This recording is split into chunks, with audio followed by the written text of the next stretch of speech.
রাধে রাধে বন্ধুরা, আজকে আমাদের দাদুর 5 বছর পেরিয়ে 6 বছরে ঢুকেছে, মানে বুঝতেই পারছো কিসের। আর এইখানে আমাদের ছোটো মোটো করে একটা ভাগবত গীতা পাঠ করা হবে। পায়েসের জন্য এখানে দুধ বসানো হয়েছিল, আর আমার দায়িত্বে পড়েছিল এই পুরি বানানো। প্রত্যেকটা পুরি আমি গোল গোল করে বানানো চাই বলা হয়েছিল, বাট আমি জানি না। তারপরে আমি চেষ্টা করে প্রত্যেকটা পুরি গোল গোল করে বানানোর চেষ্টা করি। অবশেষে আমি পুরিগুলো সম্পূর্ণ করে বানাতে পারি। আর তারপর চলে যাই পুজোর সামনে। এখানে গিয়ে আমি অল্প তিলক গুলি দেয়, আর তারপর এখানে আমি ফুলের মালাগুলোও বানিয়ে দিই।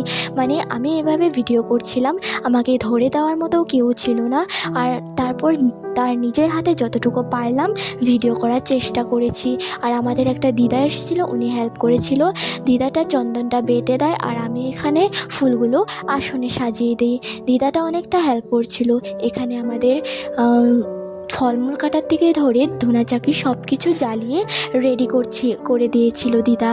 আর তারপর আমি এখানে চলে যাই পুরি বানানোর সামনে। মামি চলে গেছিলো পূজার সামনে ধনি দেওয়ার জন্য, তাই আমি প্রথমে তেলটা গরম হচ্ছে কিনা দেখছিলাম। আর তারপর দেখি যে তেলটা ভালো করে গরম হয়নি, একটা পুরি দিয়ে দেখছিলাম।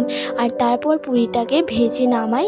আর তারপর এখানে আমাদের পুরিটাকে হওয়ার পর আমি নামিয়ে নিই। আর এখানে আমাদের পুজোটাও কমপ্লিট হয়ে যায়।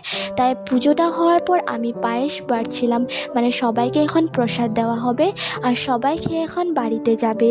তোমাদের আমার এই ভিডিওটা কেমন লেগেছে অবশ্যই জানিও, আর এভাবে আমার পাশে থেকেও লাইক কমেন্ট শেয়ার করো। ধন্যবাদ।